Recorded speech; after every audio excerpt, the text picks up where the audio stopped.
नमस्कार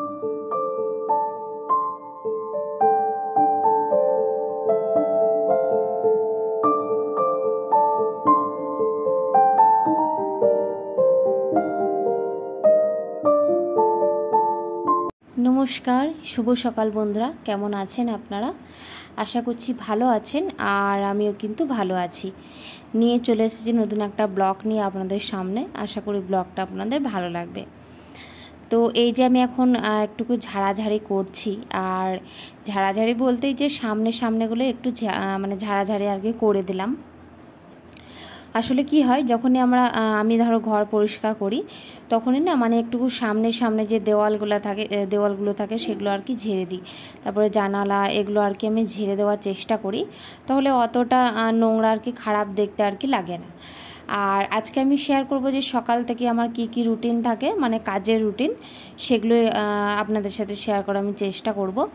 তো সকাল মোটামুটি বলতে ওই 8:30 মতো মনে হয় বাজে এখন, তো ঘড়ি তখন আমি দেখতে পাচ্ছি না। তো ঘরটা আমি ঝাঁট দিয়ে নিলাম আর ফ্রিজের ওপরটা না মানে প্রচণ্ড পরিমাণে নোংরা হয়েছিল। আর ফ্রিজের কেন বলো তো ওপরটা নোংরা হয়ে থাকে তারও একটা কারণ আছে। কারণ হচ্ছে আমাদের ঘরে এতটা পরিমাণে ইঁদুর ছিল মানে আগে, এখন তো কমে গেছে। আর ইঁদুর মারা বিষ দেওয়া হয়েছিল, সে কারণে এখন অনেকটাই কমে গেছে বলতে পারো। আর মানে না ফ্রিজের ওপরে না মানে কিছুই রাখা হয় না জানো তো, কারণ হচ্ছে ইঁদুরে এতটা পরিমাণে অত্যাচার করে মানে বলার বাইরে। তো সেই কারণে আর কি রাখা আর কি হয় না। আগে জানো আমরা যখন ঘরে মানে শুতাম, ঘরের ভিতরে যখন শুয়ে থাকতাম, লাইটটা মানে অফ করাই যেত না কেন বলো তো, এতটা মানে ইঁদুরের অত্যাচার, বিছানাতে আর কি পায়ে আর কি চেপে যেত, খুব ভয় লাগতো। তো আমি না একদিন বলি মামা বাবাকে যে ইঁদুর মারা বিষ নিয়ে এসো, তো সে আর কি নিয়ে এসেছিলো, তখন থেকে দিয়েছিলো। তো তারপর আর ইঁদুর আর কি হয়নি, অনেকটা পরিমাণে কমে গেছে। আর আমাদের যে মোটর সাইকেলগুলো মানে বাইকগুলো যে রাখা থাকে, দুটো বাইক রাখা থাকে এই যে ডাইনিং এখানে, তো সেখানে কিন্তু না মানে ইঁদুরে তারও কেটে দিয়েছে আমাদের জানো তো, মানে বাইকের। তো প্রচণ্ড পরিমাণে অত্যাচার আর কি। তো দেখো এতটা পরিমাণে আজকে না গরম লাগছে সকালে। আর এই কদিন একটুকু মানে তোমাদের এদিকে কি বৃষ্টি হয়েছে? আমাদের এদিকে তো বৃষ্টি হবার নামগন্ধ পর্যন্ত নেই। হ্যাঁ মেঘ করছে, মেঘ ডাকছে সেরকম হচ্ছে, কিন্তু বৃষ্টি আর হচ্ছে না। ভাবছি যে ঝলমলিয়ে একবারে দপ দপ দপ দপ করে বৃষ্টি হবে, আর বৃষ্টি হলে পরে বেশ ভালোও লাগে শুয়ে বসে থাকতে, বেশ ঠান্ডা ঠান্ডা আবহাওয়া, তো ভালো লাগে। আর এত গরমে না মানে কাজ করতে বিরক্তিকর লাগছে, কিন্তু কাজগুলো তো আর না করলে নয়, কাজগুলো তো করতেই হবে। তো দেখো সে কারণে আর কি আমার কাজ আর কি করা, আর আমি না কাজ না করে থাকতেই পারি না, সে আমার যতই শরীর খারাপ হোক আর যতই যাই হোক। আমার মতন মনে প্রত্যেকটা মেয়েরই এই একই অবস্থা, শরীর খারাপ হলেই মনে হবে যে ঘর দুয়ার যে কখন পরিষ্কার করব। আর যেহেতু আমার একটা ছোট বাচ্চা আছে, তো সেই কারণে আর কি আমার শুয়ে বসে আমার একদমই থাকা হয় না। আমি যেহেতু হাউসওয়াইফ, তো আমাকে সব কিছু মানে আমি সব কিছু একাই করি, ঘরের কাজ, তারপরে বলো ছেলে সামলানো। হ্যাঁ মামার বাবাকে এক সময় দিয়ে আসি, মামাম যখন কান্নাকাটি করে তখনই দিয়ে আসি, কারণ হচ্ছে মামাম ওর বাবাকে ছাড়া 1 মিনিটও থাকতে পারে না, কমসে কম সকাল টাইমটা একদমই তো না থাকতে পারে না। তো সকালে মামার বাবাকে আর কি দিয়ে আসি মামামকে, তো তারপর আমি কাজগুলো আর কি সেরে নিই। তো এইভাবেই আর কি আমার চলে রুটিন। আর এই যে আমার ডেলি রুটিন মানে কাপড় কাচার আর শেষ নেই। তো ঘর মোছা আমার কমপ্লিট হয়ে গেছে, আর মামামে না আমি খাবারটাও আর কি বসিয়ে দিয়েছি, কারণ ধরো এইসব কাজ করার পর আমি যদি মামামের খাবারটা আবার বসাতে যাই তাহলে কিন্তু অনেকটা পরিমাণে লেট হয়ে যাবে। তো সেই কারণে ভাবলাম যে কাজ করার আগেই মানে কিছু কাজ করে নিলাম, আর কিছু কাজ করার আগেই আমি ভাবলাম যে মামামের খাবারটা আর কি বসিয়ে দিই। তো মামামকে প্রত্যেক দিন আর কি ডালিয়া দেওয়া হয় না, এক দিন আর কি ডালিয়া দেওয়া হয়, এক দিন ভাত দেওয়া হয়, এক দিন আর কি মুড়ি দেওয়া হয়। যেহেতু আমার ছেলেটা একদমই মানে দুধের জিনিস খেতে একদমই চায় না, দুধ তো খাই না বললেই চলে, গায়ের দুধ তারপর ল্যাকটোজেন সেরেলাক্স এগুলো একদমই খায় না মামাম, একদমই কিন্তু পছন্দ করে না। সেই কারণে ওকে ভাত ওই অল্প মতো করে খায়, ওর আইসক্রিম চকলেট এইসবই আর কি মামাম খেতে পছন্দ করে। আর এই সকালে এতটা পরিমাণে রোদ দিয়েছে এখানে ছাদে, মানে কাপড় মেলতে অবস্থা খারাপ হয়ে যাচ্ছে। তো আমার তো প্রতিদিনই মানে কাপড় কাচা থাকে আর কি বলতে পারো। তো এটা তো করতেই হবে, কারণ প্রতিদিন তো কাপড় জামা নোংরা হয়, তাই না? তো বালিশের কভারগুলোও না মানে আমি কেচে দেওয়ার চেষ্টা করি খুবই মানে কম দিনের মধ্যে। সপ্তাহে মানে 2-3 বার আমার কিন্তু কাচা কিন্তু হয়ে যায়, মানে বালিশের কভার বলো, বিছানার চাদর, এগুলো সবগুলোই কিন্তু। তো দেখো আমি না গরমে মানে প্রচণ্ড পরিমাণে ঘেমে গেছি, আর ছাদে থেকে মনে হচ্ছে যে কখন নামবো। আর আমাদের যেই সামনে আম গাছটা দেখতে পাচ্ছেন, এটা হচ্ছে নিম গাছ, এই আগেরটা, তার পিছনেরটা হচ্ছে আম গাছ। এখানে কিন্তু অনেক পরিমাণে আম ধরেছে, কিন্তু না আমরা একটাও কিন্তু আম পাচ্ছি না। কেন বলো তো? কারণ হচ্ছে এখানে না আম গাছের গোড়াতে মানে প্রচণ্ড পরিমাণে লোক বসে থাকে, বাচ্চাগুলো বসে থাকে, ওরা না মানে আম কুড়ো বা লোভেই আর কি বসে থাকে। তো যখনই পড়ে তখনই ওরাই আর কি কুড়িয়ে নেয়। তো সেই কারণে আর কি মানে আমাদের কিন্তু আম খাওয়া হয় না। কিন্তু এই গাছের আমগুলো এতটা পরিমাণে মিষ্টি, মানে খুব ভালো খেতে, খুবই ভালো। তো দেখো আমার কিন্তু কাপড় আরও কাচা কিন্তু হয়ে গেছে, তারপর ছাদে মিলে দিয়ে চলে এসেছি। আর তারপর আমি কিন্তু স্নানও করে নিয়েছি, স্নান করা আমার হয়ে গেছে। আর আমি কিন্তু খাবারও খেয়ে নিয়েছি। খাবার খাওয়া বলতে আমি একটুকু ছাতু গুলে না মানে খেয়ে নিয়েছি। আমি আর মুড়ি টুড়ি এই গরমে আমার একদম আর খেতে ভালো লাগছে না। মামামকে খাইয়ে দিয়েছি, মামার জন্য একটু ভাত বসিয়েছিলাম, ওই ফেনা ভাত মতো বসিয়েছিলাম, তো মামামকে সেটা আর কি খাইয়ে দিয়েছি। তারপর আমি চলে এসেছি একবার রান্নাঘরে কাজে।